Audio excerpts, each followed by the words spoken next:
আসসালামু আলাইকুম, কেমন আছেন সবাই? চলে আসলাম নতুন একটি রেসিপি নিয়ে, ভাইরাল রসমালাই কেক রেসিপি। প্রথমে আমি একটি পাত্রে নিয়ে নিলাম 1 কাপ ময়দা, দিয়ে দিলাম 1 টেবিল চামচ কর্নফ্লাওয়ার, 1/2 চামচ বেকিং পাউডার, 1/2 চামচ বেকিং সোডা।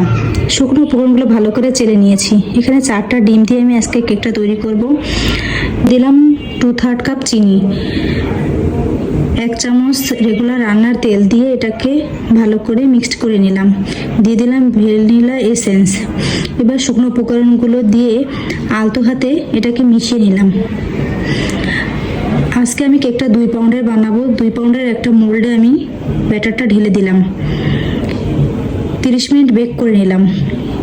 এবার ক্রিমটা রেডি করব। 2 কাপ নিয়ে নিলাম হুইপ ক্রিম, 3 টেবিল চামচ আইসিং সুগার দিয়ে এটাকে ব্লেন্ড করে নিলাম।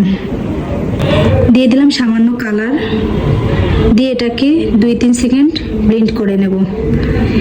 এবার কেকটাকে ডেকোরেশনের পালা।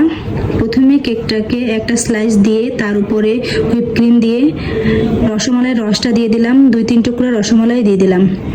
এভাবে একটা ধাপে ধাপে দিয়ে আমি কেকটা ডেকোরেশন করে নিলাম। একটা নজলের সাহায্যে ফুল দিয়ে নিলাম। উপর থেকে রসমালাই দিয়ে দিলাম। একটু কালারের জন্য সামান্য ফুড কালার দিয়ে ডেকোরেশন করে নিচ্ছি। দিয়ে দিলাম কিছু বাদাম কুচি। আপনারা খুব সহজেই চাইলে এই রেসিপিতে এই রসমালাই কেকটা ট্রাই করতে পারবেন।